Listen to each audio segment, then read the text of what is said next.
Hello everyone, welcome to my sewing room. I'm Kim and I'm the Stash Stitcher.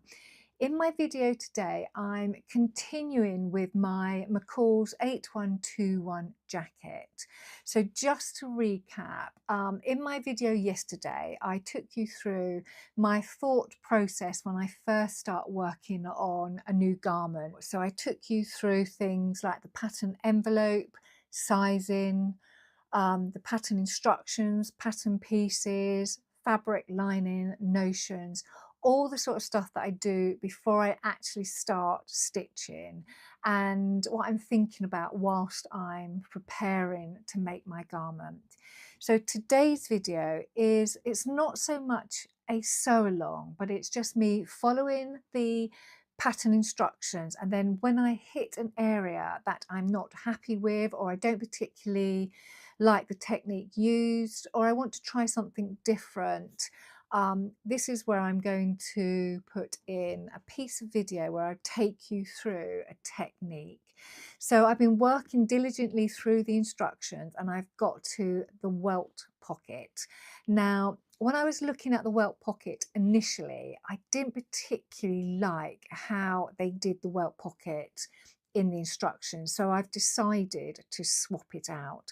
So I will run the video so you can see what I did instead and how I prepared for my technique. Now I just want to say at this stage that there are lots of videos out there showing you how to do Welt pockets, and I do different techniques on different fabrics. Now corduroy is quite a bulky fabric, so the reason why I've done this particular technique is because it limits bulk. But if I was making something in a finer fabric, I would change the technique that could accommodate a Welt pocket differently. So you yourself will have preferred techniques, and if you're a beginner sewer, then you will be building up your catalogue of techniques that you like to use personally. So in this version, I've used a more simplified Welt pocket. It's not always the Welt pocket that I use, but because of my fabric choice, it's the one that I've chosen for this particular garment. So I'll run the video and then I'll see you at the other end. Enjoy. So I've looked at the pocket construction and I'm not happy with it. I keep looking at it and it just doesn't feel right. So I decided to do my own thing. So there are 3 pattern pieces that make up the pocket. So there's the Welt pattern piece number 4, pattern piece number 5 is the pocket facing, and the actual pocket lining pattern piece number 6. So I'm totally discarding pattern piece number 4. I am going to keep the facing and I'm going to do 2 of these, and I'm making slightly bigger. So I put the measurements up on the side so you can see what I'm doing with the construction of the pocket, and obviously I'm keeping the pocket lining. So I've cut the pocket lining in the patterned fabric, so that's my secondary lining that I'm going to use, and the facing pieces I'm cutting in the main fabric. So ultimately what I end up with is this. So there's a facing at the top that's just been stitched to the end, and there's another facing at the bottom which has been just stitched to the end. Bottom piece of facing is going to be the bit that shows through when you put your hand in the pocket, and if the pocket opens slightly you'll be able to see the facing, and it's the same fabric as the main fabric. So I've decided just to do it in one long piece, and it will make the construction of the pocket a lot easier. One of the facings I've also interfaced, and this is for the actual Welt construction. So an inch from the top of the facing I have put 1.5 inches interfacing and just, you know, fused it to the fabric. So that's all I've done for this combined pocket lining. So now I'm happy with my pocket construction. I can go ahead and put this into the main body of my jacket. So I've done a little demo that's going to take you through that process. So I'm going to mark the welt pocket on one side of my jacket. I'm going to use my original pattern piece, and I've measured my hand, so I want this opening to be 5 1/4 inch long.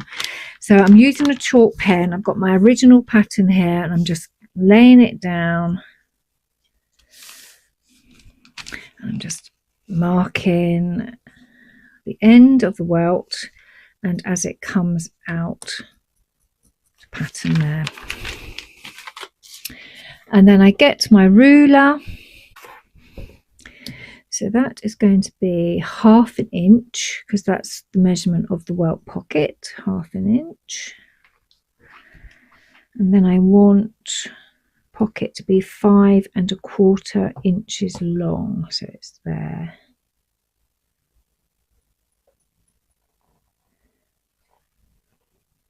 Now it's running over a stitched seam, which is a bit bulky, so I'm just taking my time.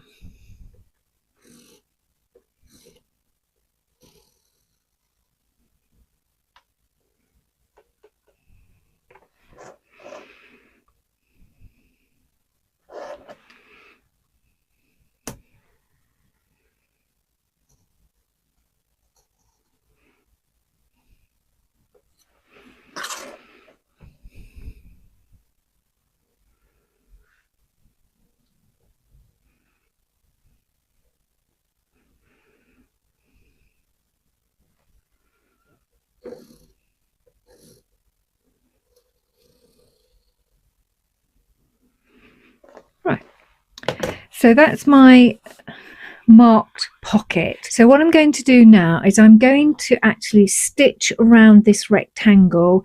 I'm going to use smaller length stitches into the corner. I'm just going to go all the way around. Right, so the rectangle has been stitched in. It might be difficult for you to see because the thread is obviously the same colour as the fabric, but it's definitely there, and you can probably see it better on the wrong side of the fabric. So we've got a beautiful stitched rectangle. Now the next stage is something that I use. I haven't seen anybody use this technique before, but I find this really helps me, and I put in guidelines in a contrasting colour, and these can be seen on both the right and the wrong side. So the guidelines I'm going to be putting in are a stitch length of 5, so they're basting stitches in effect. So really all I'm going to do is I'm just going to turn it over to the wrong side, and I'm going to use my stitched rectangle to help me draw these lines. So I'm just going to really follow the rectangle lines. Just place my ruler up against that line, and I am just going to draw. And then do the same at the end. And then the other end. Okay, so these are guidelines, and basically all I'm going to do now is take it over to the machine, and I'm just going to put basting stitches in a contrasting colour.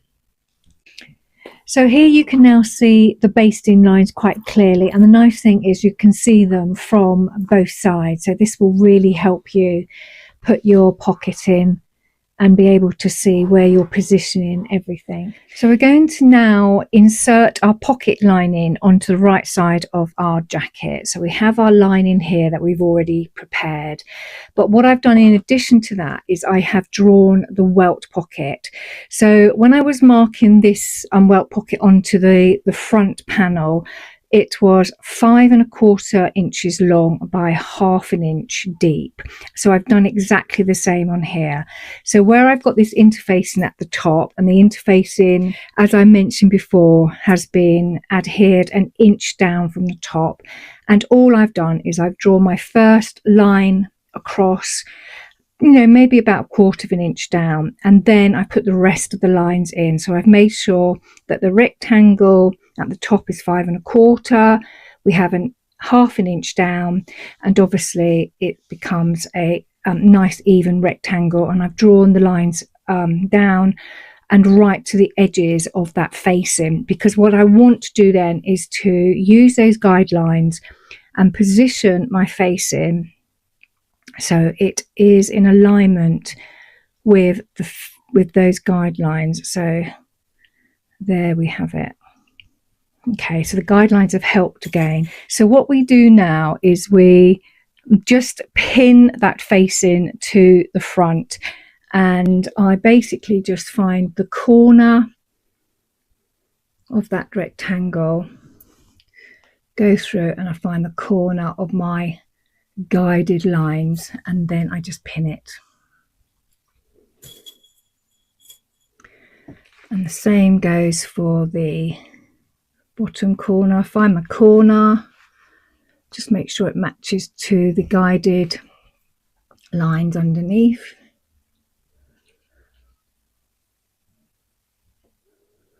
I'm probably making this more difficult than it is because I'm trying to do it under the camera.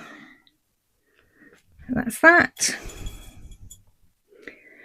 And then I just literally put my pin into that line, just ensure that it matches the guideline at the top. Okay.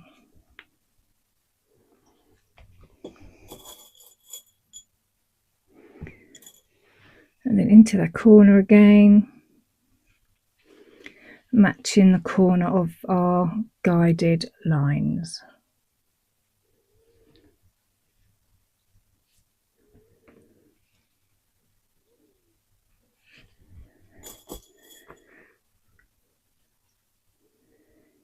Into the corner, and that's it. Right. So once it's pinned, I now flip it over to the wrong side, and the pins should actually be aligned to my guideline, so I know they're all in the right place. So what I do then is I pin it again, and I need to pin it away from the guidelines because I'm going to stitch around that rectangle, and obviously those pins are in the way. So I'm just securing that facing closer to those guidelines but not on them.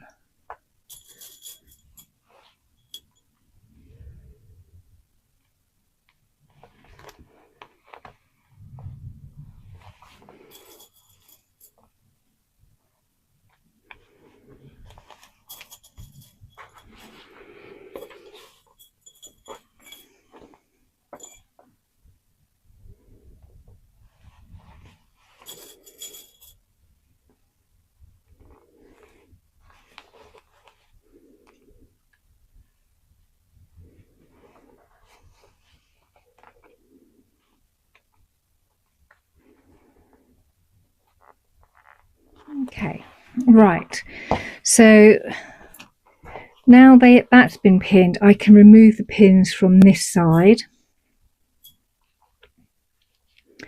and then I take it to the machine and I stitch from the wrong side. And basically what I'm doing is I'm going around the original rectangle, which is behind this contrast thread, but I can see it. You probably can't see it because the thread matches the actual fabric, but it is there, and really all I'm doing is just following that rectangular shape all the way around, so you stitch all four sides. Right, so you can see she's stitched, so she looks pretty accurate. So once that's done, I am going to cut down the middle and then into the corners. But I'm going to be very careful because obviously I don't want to cut through that thread. Use my ruler, rotary cutter.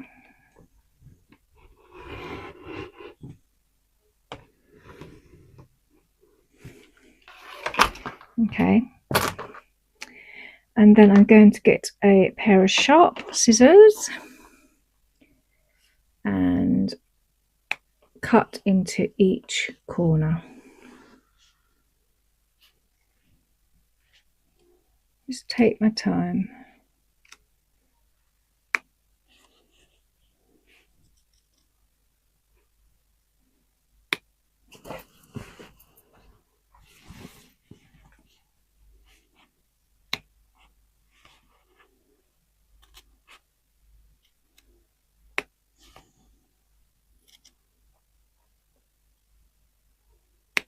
Right. So with that done, I can now push the lining all the way through to the back of the front panel. And then once I've got it to the back, I'm going to take it over to the iron, and I'm just going to literally press it all through so that all of those raw edges are pushed to the back. So I'm just going to go and give it a good press. I will be back in a tick. Right. So this is what she looks from the back pressed, and this is what she looks like from the front. So now she's been pressed, we have this beautiful even rectangle, and our guidelines are now finished with, so we can take those out. So I'm just going to quickly take those out because they've served their purpose.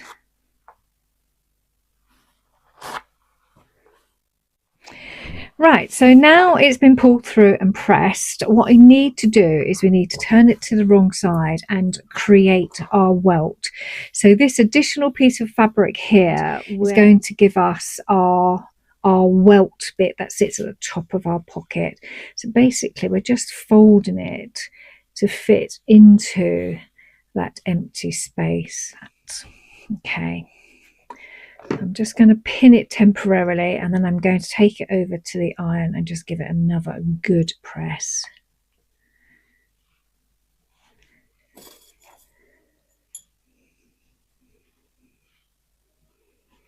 And if need be, just readjust it.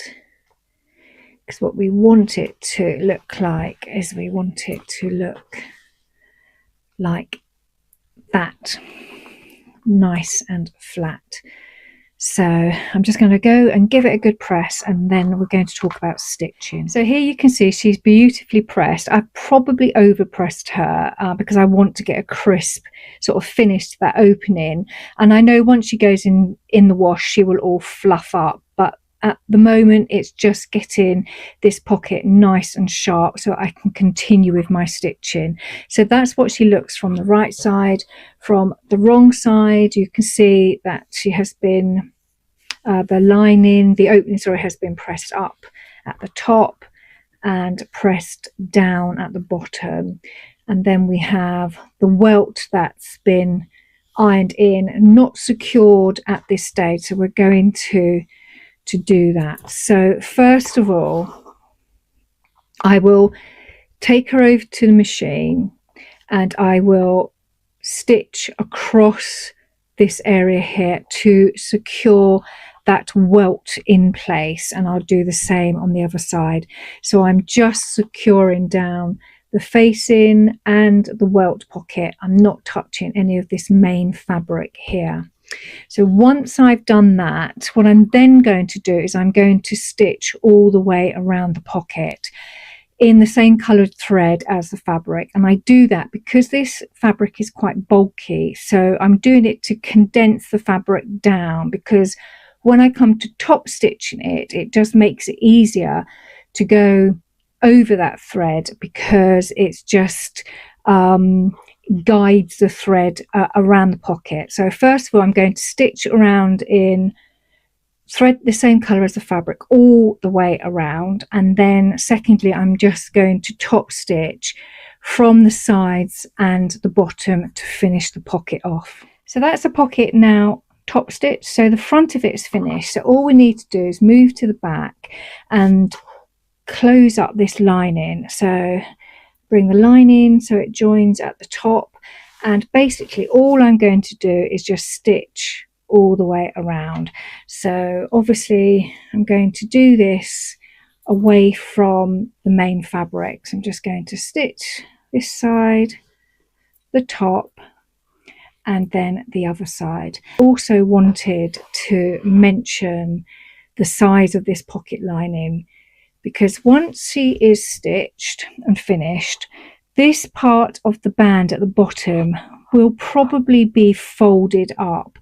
So I know that my pocket lining is too big, and I will probably need to come and re-stitch this area here. But I've made the pocket lining bigger because I want to try and make as much room in this pocket as I can. So I know that this part here will probably have to be restitched and removed, but I will have a beautiful pocket with plenty of room. So there she is stitched, and from the front I thought I would just mention the reason why we did the two facings at either end of the patterned lining was that when you opened it up you got the same fabric in the top here, and I thought that's a really nice way of doing this pocket. So now that's done, I can move on and do the next one. So I hope you enjoyed that very simple tutorial and it all made perfect sense to you. I personally find that since I started using the guidelines in contrasting thread, that welt pockets are a pleasure now. I don't panic about them like I used to. So I use them both when I'm doing a simplified welt pocket like I showed you, and also if I decide to do a pocket with a separate welt piece. Always use my guidelines because it enables me to see where that pocket opening is on both the right and the wrong side, so you're not working blind. So if welt pockets are something that frighten you a bit, or you haven't tried, have a play with the contrasting guidelines and see how it works. We've all got scrap fabric, so have a play and see whether it's something you would also like to adopt. So I think that's it for today. Tomorrow's video is about the diagonal zipper. So when I was looking at the instructions originally, I made a mental note that this zipper, because it's at a diagonal, the bottom of it will be at an angle. So you will see what fun I had with putting my zipper into my jacket tomorrow. So until then, have a great day or a great evening wherever you are in the world, and I will see you very soon. Take care.